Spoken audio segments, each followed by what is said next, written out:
हा जो स्टेज आहे स्टेजच्या जवळ एक त्यांनी म्हणजे ज्याला ब्ल्यू प्रिंट म्हणता येईल. आता काल तो बोर्ड लावला ब्ल्यू प्रिंटचा, तोपर्यंत बोर्ड नव्हता. तुमच्या माहितीमध्ये एक गोष्ट आहे, अजूनही या क्षणापर्यंत 50 वर्ष झाली या ठिकाणी, परंतु 4थं गेट दीक्षाभूमीचं अजूनही बंद आहे. ते उघडण्यासाठी कॉटन रिसर्चची जागा 1 इंच तुम्ही मागितली नाही, मिळाली नाही, आणि ज्यांच्या हातात होती त्यांनी दिली नाही. मात्र त्यांना वेळोवेळी पाहुणे म्हणून आपण त्यांना बोलावतो. इथे आरएसएच्या जागेमध्ये एवढी जागा आहे, त्यांनी तिथं पार्किंग का नाही खोलली? तर आमच्या दीक्षाभूमीवर का म्हणून इथं पार्किंग पाहिजे? कारण पार्किंगची जागा अंडरग्राउंड का पाहिजे? एखाद्या गाडीमध्ये बम आणला तर आमची दीक्षाभूमी उडवण्यासाठी, आमचं नाव नेस्तनाबूत करण्यासाठी आम्हाला पार्किंग नाही पाहिजे म्हणजे नाही पाहिजे. जी अंडरग्राउंड पार्किंग आहे, अंडरग्राउंड 2 ऑडिटोरियम आहे, एक देशनासाठी आणि एक डॉक्टर बाबासाहेब आंबेडकरांवरती विविध चित्रफित दाखवण्यासाठी. हे स्तूपापासून आणि बौद्ध वृक्षापासून फार फार अंतरावरती आहे. त्याच्यामुळे याला कसलाही धोका लागणार नाही, कसलाही धोका होणार नाही. आणि समितीने नंतर आमच्यासमोर ठेवलं होतं, त्यांनी सदस्यांनी, आम्ही पासही केलं. अनेक उत्तरं आहेत, पण पहिले तुमच्याकडून प्रश्न येऊ द्या आणि आर्किटेक्टचे सांगतो. म्हणजे जय काकेटकर नावाचा आर्किटेक्ट, की मरीन ड्राईव्हला तिथे 1000 करोडचं शिवाजी महाराजांचं पाण्यामध्ये जे स्मारक बनवत आहे अशा प्रकारचा आर्किटेक्ट, आणि विविध असे हजार करोडचे उपक्रम जो आर्किटेक्ट करतोय, तो आर्किटेक्ट आपला काम करत आहे. जय काकेटकर नावाचा आर्किटेक्ट आहे. त्याच्यामुळे समितीने याचा अभ्यास परत केला. म्हणजे तुमची ह्या अफवा झाल्यानंतर आम्ही ही जी समिती आहे, म्हणजे मेश्राम साहेब आहे, आगलावे साहेब आहे, सोटे साहेब आहे, दाभाडे साहेब, आम्ही परत अभ्यास केला. स्ट्रक्चरल इंजिनियर्ससुद्धा आमची म्हणजे माहिती काढली सुधीरकडून. कुठेही काही धोका नाही आहे. तरीसुद्धा आपल्याला काही प्रश्न विचारायचे असेल तर करू शकता. समाज माध्यमांमध्ये जी अफवा पसरत आहे की हे मेट्रोची पार्किंग आहे, त्या संदर्भात म्हणजे क्लिअरिफिकेशन द्या फक्त बस. हे बघा, मी म्हणतो ही 100% मेट्रोची प्लॅनिंग, मेट्रोचं इथे मेट्रोचं स्टेशन होणार आहे ना, मेट्रोचं कार्यालय होणार आहे, मेट्रोचं पार्किंग होणार आहे. ज्या कोणी ही अफवा पसरवली आहे त्यांनी RTI करावं NIT मध्ये आणि सांगावं, विचारावं की ही इथे मेट्रोची पार्किंग होणार आहे की अनुयायांसाठी पार्किंग होणार आहे. ही अफवा कोणीतरी मुद्दामून पसरवलेली आहे. त्याच्यानंतर मी नंतर बोलतो.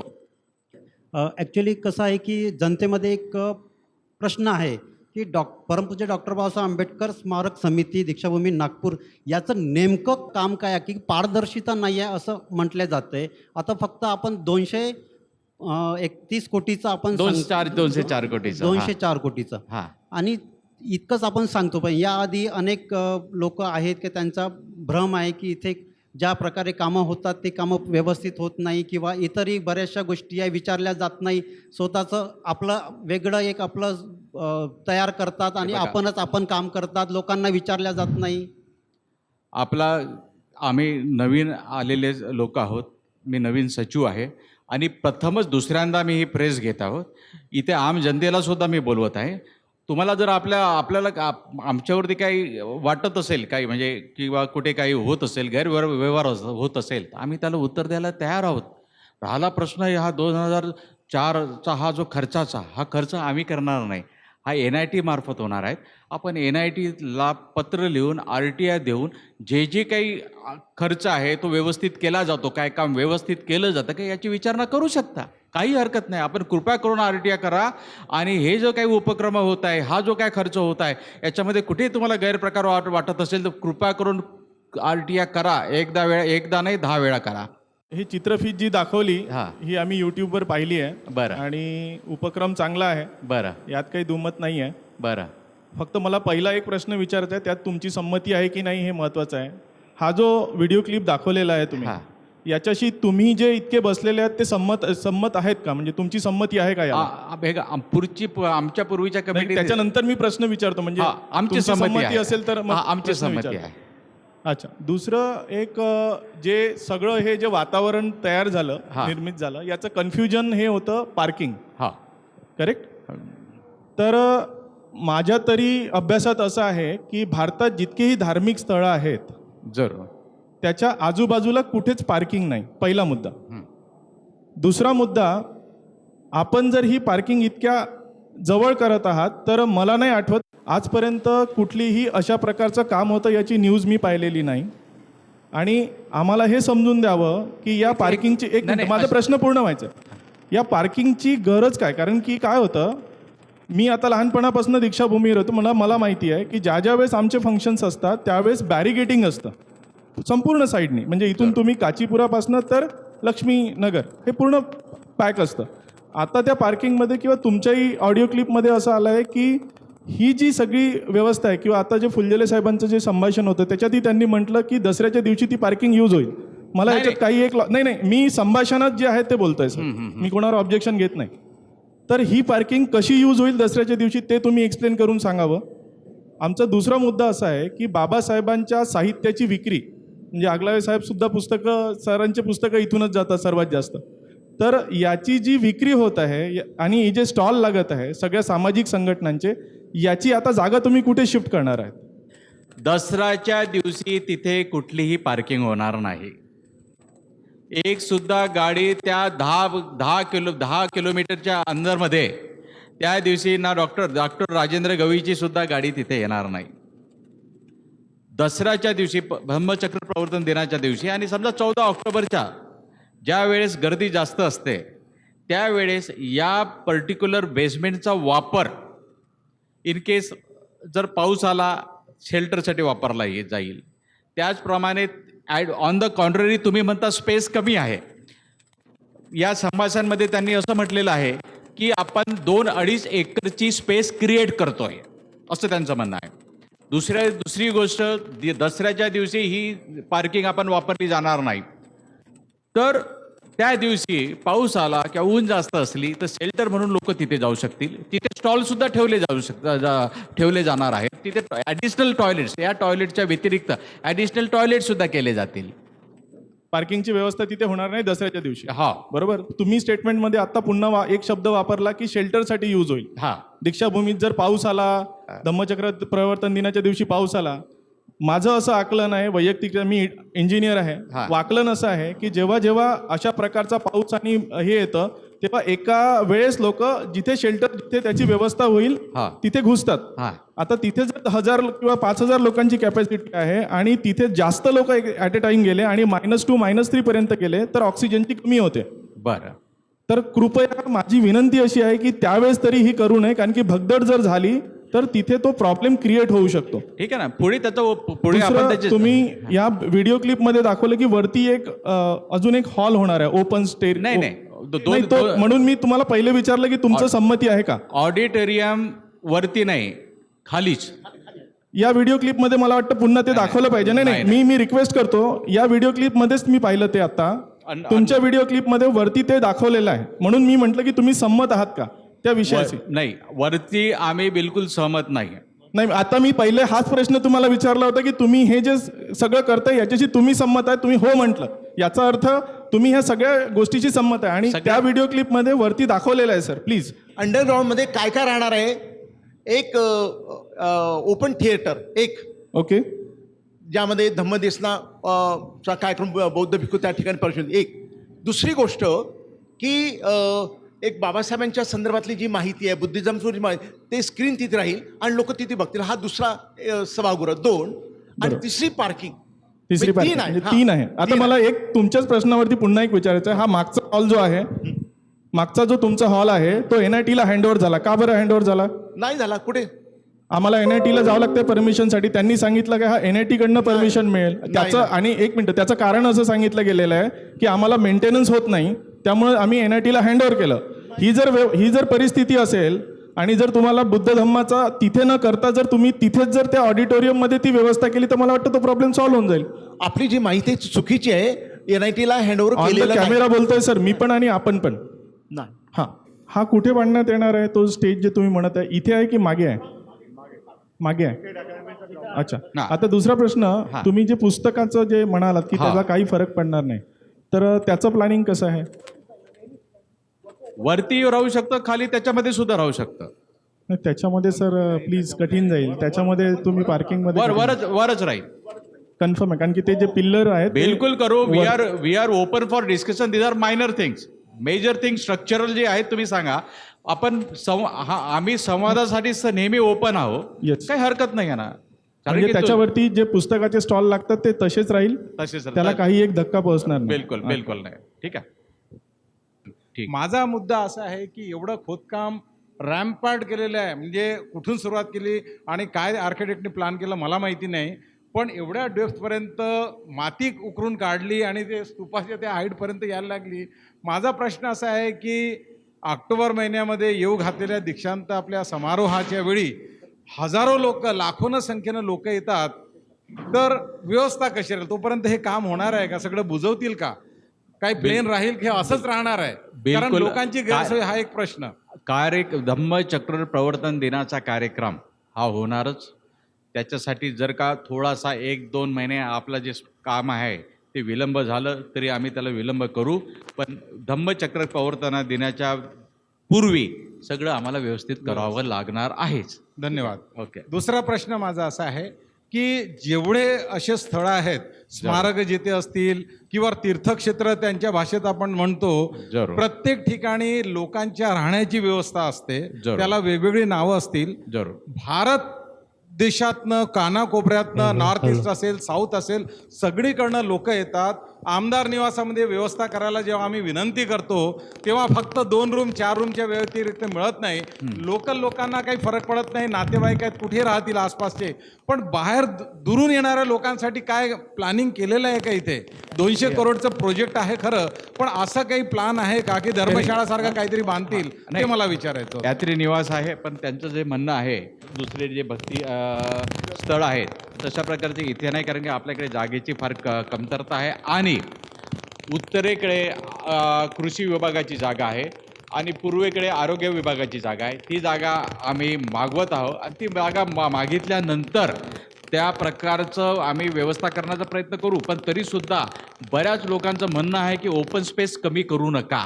आता राहिला प्रश्न राहण्याचा, तर तुम्ही सांगितल्याप्रमाणे सगळे लोक आपल्या नातेवाईकांकडे, मित्रपरिवाराकडे राहतात, त्याच्यामुळे त्याची म्हणजे इमिजिएट नीड नाही आहे. पण एक मिनिट ऐका, इमिजिएट जी नीड आहे ती टॉयलेट्स, बाथरूम, आंघोळ करणं आणि जे टॉयलेट्स त्याच्यामुळे जे खराब झालेलं सगळं काय मल निसारण हे व्यवस्थित करणं, फायर पॅटिंग, जे काही इमिजिएट नीड्स आहेत त्याच्यावरती आम्ही सध्या लक्ष घेतलेलं आहे.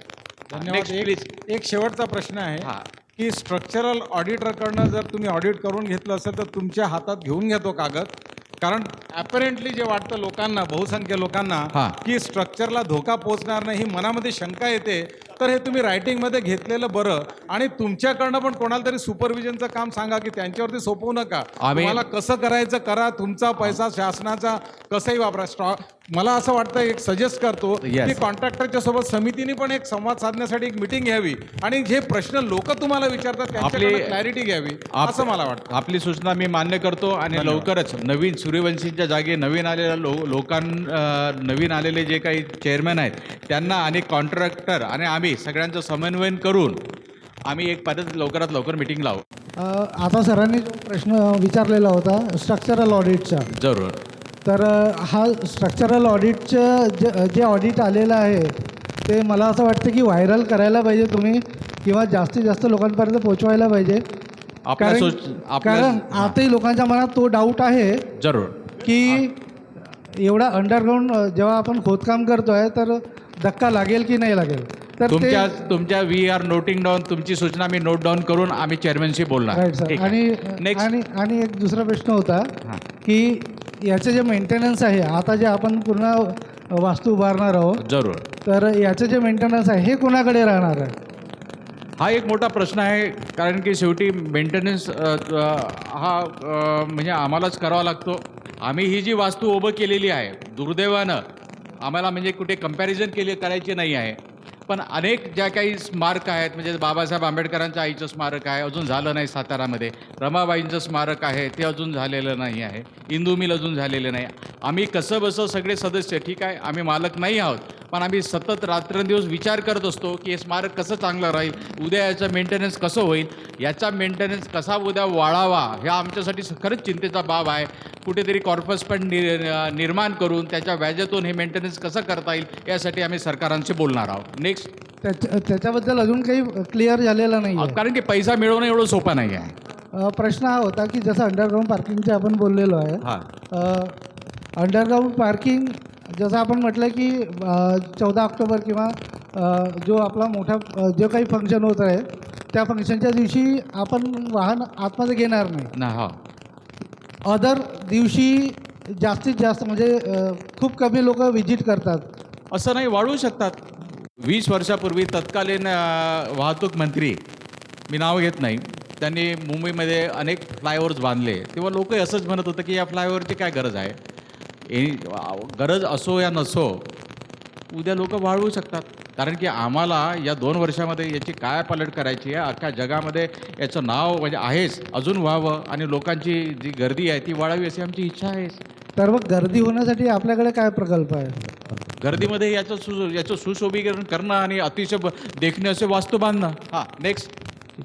माझा सुरुवातीपासून प्रश्न असाच होता की या दीक्षाभूमीवर भूमी म्हणून ही ओपन राहावी, याच्यामध्ये कुठल्याही प्रकारचं कन्स्ट्रक्शन होऊ नये.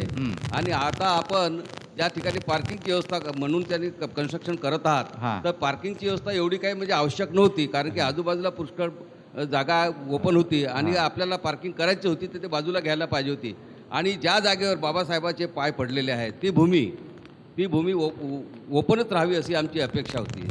बिलकुल, भुसे साहेब, आपला प्रश्न सुंदर आहे. कुठल्याही प्रकारचं याच्या पुढेही दीक्षाभूमीवर कुठल्याही प्रकारचं बांधकाम होऊ नये ही माझी विनंती. बिलकुल, माझं काय म्हणणं आहे की नंबर 1, स्ट्रक्चरल ऑडिटबद्दल आम्ही यांना चेअरमॅनची रिपीट चर्चा करणार. रिपीट की बाबा आमच्यावरती प्रश्नाचा भडीमार झालेला आहे आणि कोणत्या परिस्थितीमध्ये या अंडरग्राऊंडच्या स्तूपाला आणि बौद्धी वृक्षाला धक्का लागला नाही पाहिजे याची प्रिकॉशन घेऊ.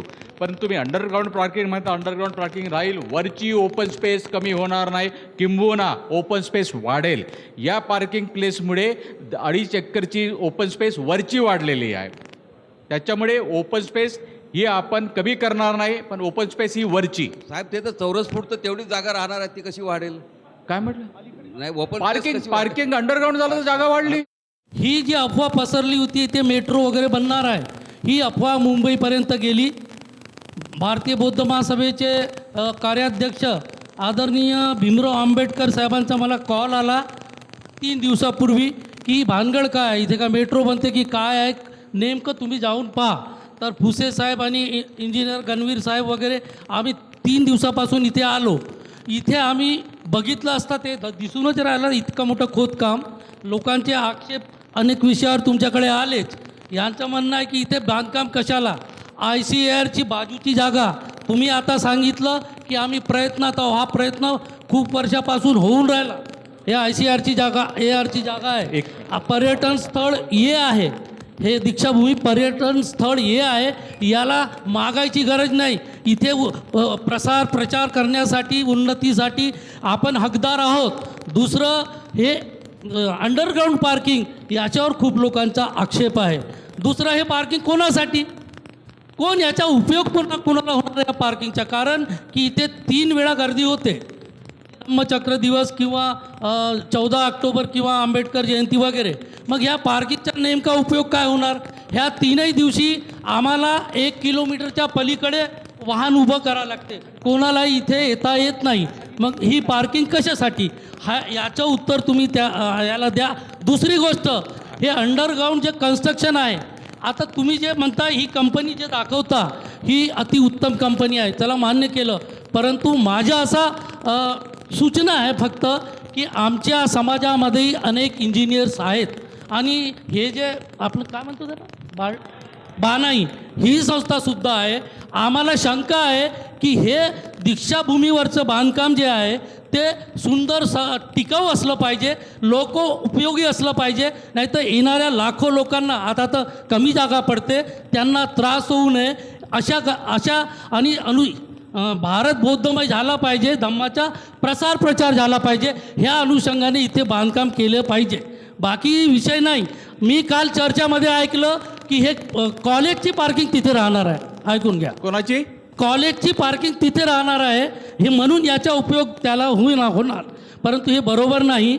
तर म्हणून तुम्ही कमीत कमी माझा हे विचार आहे की ह्या जो चीफ इंजिनियर आहेत तुमच्या कंपनीच्या आणि बाणाईचे आमचे जे इंजिनियर्स आहेत जे समाजासाठी काम करतात त्यांची एकदा मीटिंग लावू द्या, सर्वे होऊ द्या तिथे हे बांधकाम कसं किती टिकाऊ आहे, किती वर्ष टिकेल. अन्यथा इथे हादसा झाला तर लाखो लोकांना अनुयायानं याचा फटका बसू शकते. भीमराव आंबेडकर साहेबांच्या आदेशाने मी आणि त्यांच्या याच्याने मी तुमच्याशी बोलतो. मी निवेदन दिलेलं आहे तुम्हाला. गजघाटेकडे काल नव्हते, कोणीच नव्हतं. ते निवेदन तुम्ही वाचून घ्या. शेंडे साहेबांचा पहिला आक्षेप आहे की कमिटी रूममध्ये कोणी नव्हतं. शेंडे साहेब, आपण 3-4 नंबर घेऊनच घ्या ना सुटे साहेबांचा आगार. आणि तुम्ही म्हटलं की तुमच्यासाठी तात्काळ येतील, ठीक आहे. राहिला प्रश्न, मी पहिले सांगितलं की हा आराखडा माझ्या काळात नाही झालेला आहे, नंबर 1. आणि याचे इंजिनियर, याचे कॉन्ट्रॅक्टर्स समिती ठरवत नाही. मी रिपीट करतोय, शेंडे साहेब, याचे कॉन्ट्रॅक्टर्स, यांचे आर्किटेक्ट समिती करत नाही. हा खर्च कसा करावाचा समिती, फक्त आम्ही मंजूर करून घेतो. त्याच्यानंतर सगळं काही कॉन्ट्रॅक्टर्स ते ठरवतात, आर्किटेक्ट ते ठरवतात. हां, तिथे आमचा काही रोल नसतो. आपल्या लोकांचं पॅनल, इंजिनियर्स आर्किटेक्ट लोकांचं पॅनल असणं अत्यंत. आम्ही शेंडे साहेब, आणि आपलं नाव काय? माझं इंजिनियर पद्माकर गणवीर, भारतीय बौद्ध महासभा. अतिशय सुंदर सजेशन आहे शेंडे साहेबांचं आणि गणवीर साहेबांचं. आपल्या समाजाच्या इंजिनियरचं कोऑर्डिनेशन विथ समिती आणि आमचं कोऑर्डिनेशन विथ NIT हे राहील. चला, यात तुमचं प्लॅनिंगमध्ये पहिल्यांदा एक तर बरेच दिवस खोदकाम सुरू होतं, बोर्ड नव्हता. लोकांची ओरड झाली, गेटवर फक्त बोर्ड लावला. आणि आता जास्त ओरड झाली तेव्हा काल जो स्टेज आहे स्टेजच्या जवळ एक त्यांनी म्हणजे ज्याला ब्ल्यू प्रिंट म्हणता येईल, आता काल तो बोर्ड लावला ब्ल्यू प्रिंटचा. तोपर्यंत बोर्ड नव्हता. तुमच्या माहितीमध्ये एक गोष्ट आहे, अजूनही या क्षणापर्यंत 50 वर्ष झाली या ठिकाणी, परंतु 4थं गेट दीक्षाभूमीचं अजूनही बंद आहे. ते उघडण्यासाठी कॉटन रिसर्चची जागा 1 इंच तुम्ही मागितली नाही, मिळाली नाही. आणि ज्यांच्या हातात होती त्यांनी दिली नाही. मात्र त्यांना वेळोवेळी पाहुणे म्हणून आपण त्यांना बोलावतो, जेव्हा की हा शेम नाही, हा धिक्काराचा मुद्दा आहे. इकडे हे हेल्थची जमीन आहे, हेल्थची ITI पासून ही सर्व जमीन आम्ही अनेक दिवसापासून मागतो आहोत, ती नाही मिळाली. काल परवा मेट्रो आली, मेट्रोवाल्यांना किती एकर दिली जमीन? अनावश्यक असताना त्यांना, आवश्यक नसतानाही त्यांना अनेक एकर जमीन दिली, आम्हाला दिली नाही. मात्र हा जो 4था गेट आहे रिटर्न कॉटन रिसर्चवाला, हा म्हणजे स्टेटची जमीन आहे, ती सेंट्रलची नाही. आधी सांगायचं की सेंट्रलची आहे.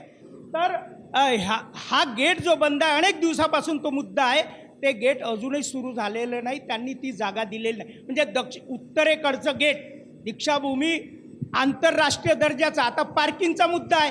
आंतरराष्ट्रीय दर्जा मिळाल्यावर भारतातलं कुठलं असं ठिकाण सांगा की जिथं अंडरग्राऊंड पार्किंग आहे? 2-4 नावं सांगा. Underground parking. आणि 1 मिनिट, अनेक वास्तू आहेत, अनेक वास्तूला धक्का पोहोचू नये म्हणून प्रदूषणासाठी गाड्या 2-2 किलोमीटर दूर ठेवतात. कारण वास्तूला प्रदूषण होऊ नये म्हणून गाड्या 2 किलोमीटर दूर ठेवतात. आणि तुम्ही आमच्या ऐतिहासिक वास्तूच्या आतमध्ये तुम्ही गाडी आणता. उद्या एखादी त्या गाडीमध्ये काही अनावश्यक गोष्टी आल्या आणि काही जर झालं, त्याला कोण जबाबदार राहणार? तर ह्या गोष्टी अशा पद्धतीने होऊ नये. आणि दुसरं की तुम्ही हे आमच्या बापाची जागा रेडीमेड असताना तुम्ही तिथं खोदकाम करता. सरकार म्हणते ना आम्ही पैसे देतो, सर्व प्लॅनिंग करतो, अक्कल लावतो, मग पहिल्यांदा जे आमच्या जागेत नाही ती पहिले ओपन करा. त्या 4थ्या गेटचं काम का तुम्ही सुरू करत नाही? म्हणजे ज्या गोष्टी आवश्यक आहेत त्या नाही करायच्या, ज्या अनावश्यक आहेत, ज्याची कोणी मागणीच केली नाही ते मात्र करायचं.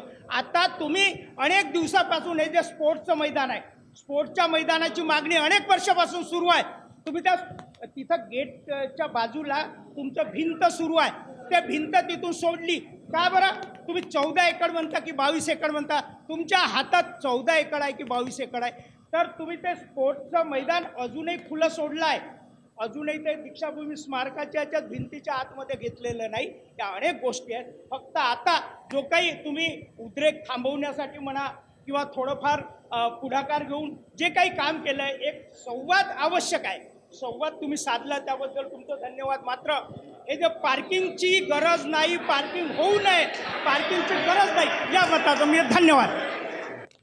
प्रश्न येत नाही. राहिला प्रश्न 4थ्या गेटचा, याच्यासाठी आपल्याला सर्वांना कंबाईन आंदोलन करावं लागेल. ज्याप्रमाणे तुम्ही उत्स्फूर्त इथे आलेले आहात,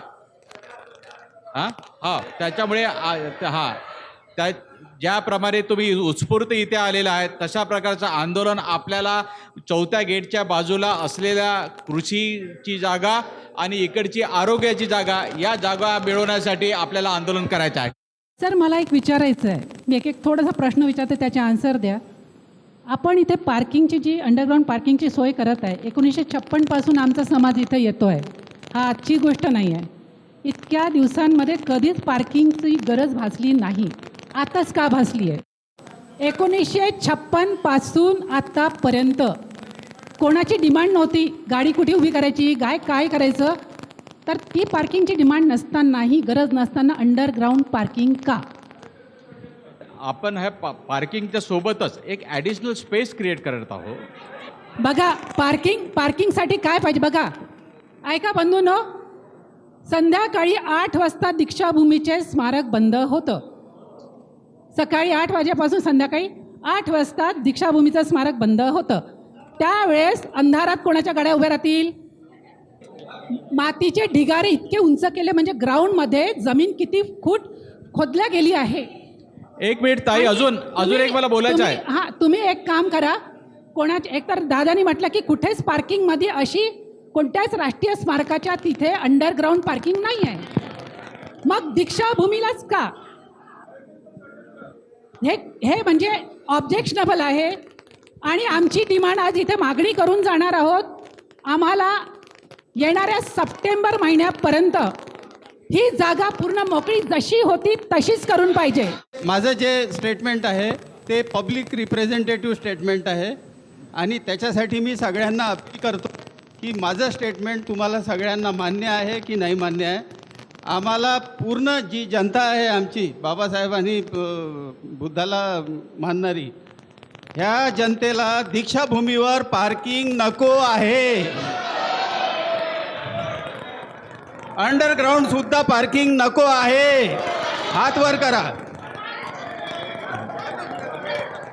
डॉक्टर बाबासाहेब आंबेडकरांनी इथे जेव्हा 56ला धम्म दीक्षा दिली 5 लाख अनुयांना, तेव्हा बाबासाहेबांनी इथं हे नाही म्हटलं होतं की इथं पार्किंगची जागा द्या. इथे भगवा डॉक्टर बाबासाहेब आंबेडकरांनी बुद्धाचा धम्म दिलेला आहे, तो धम्मच पाहिजे. आम्हाला इथे पार्किंग नाही पाहिजे, ही बंद करा. कारण आम्ही समितीचं कोणत्याही प्रकारचं ऐकायला तयार इथे बसलेलो नाही आहोत. कारण आमच्या समाजामध्ये हे कीड लागलेली आहे की आमच्या मागे एखादी दुखणं लावून द्यायचं आणि हात शेकत बसायचं आणि आपले कामं करायचे. आम्हाला इथे RSAच्या जागेमध्ये एवढी जागा आहे, त्यांनी तिथं पार्किंग का नाही खोलली? तर आमच्या दीक्षाभूमीवर का म्हणून इथं पार्किंग पाहिजे? कारण पार्किंगची जागा अंडरग्राऊंड का पाहिजे? एखाद्या गाडीमध्ये बम आणला तर आमची दीक्षाभूमी उडवण्यासाठी, आमचं नाव नेस्तनाबूत करण्यासाठी आम्हाला पार्किंग नाही पाहिजे, म्हणजे नाही पाहिजे, आम्ही होऊ देणार नाही.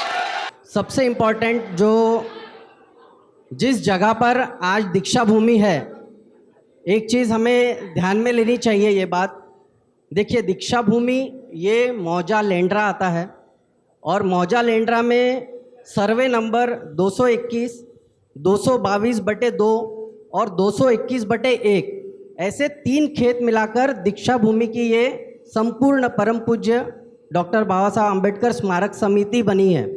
तो ये टोटल ज़मीन जो है 3.77 hectare plus 5.28 hectare plus 9.05 hectare, ऐसा कुल मिला के लगभग 22 एकड़ ज़मीन दीक्षा भूमि के परम पूज्य स्मारक समिति के पास में है, ऐसा दावा किया जाता है। मगर मेरे पास में अभी लेटेस्ट 7/12 है इन तीनों का, तो इसके ऊपर में भी एक संभ्रम निर्माण हुआ है।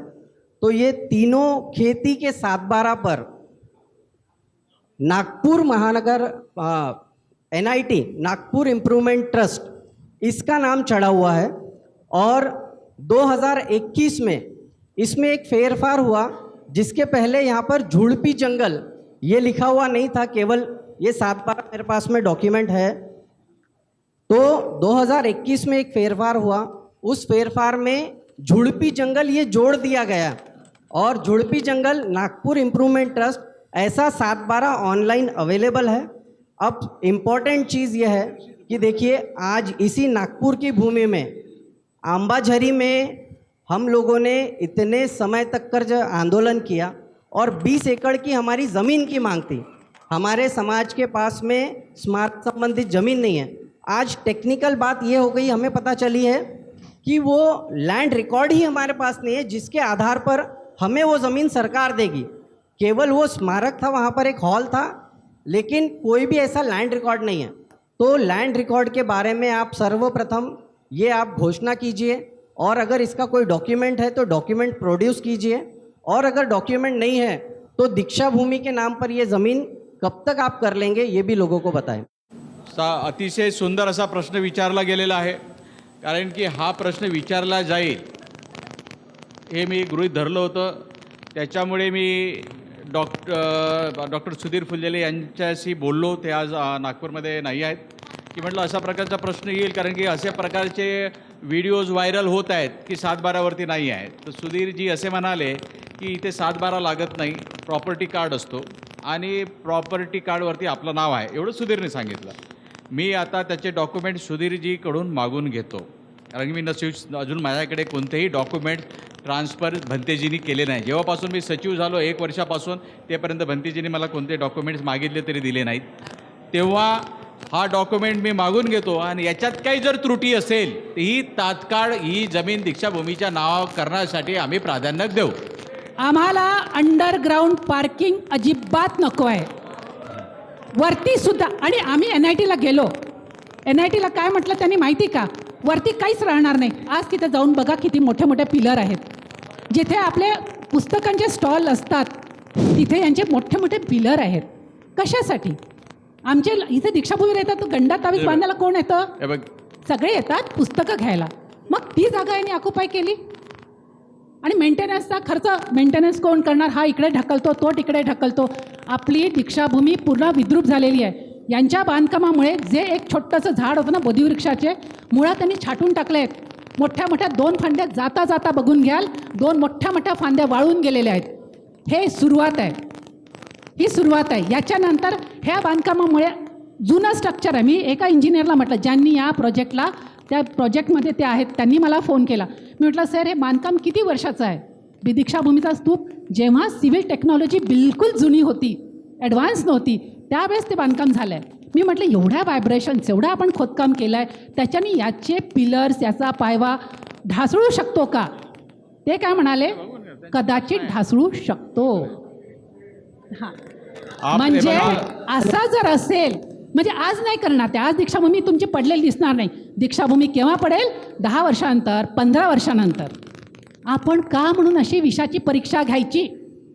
आणि आमचे आता आमचं 14 ऑक्टोबरला मी सरांना म्हणते, दादांना म्हणते की 14 ऑक्टोबरला आमची जे लोक येतील, धम्मचक्र प्रवर्तन दिनाच्या दिवशी आमची जी बाहेरगावची मंडळ येतील, त्यांच्यासमोर हाच हा कचरा राहणार आहे।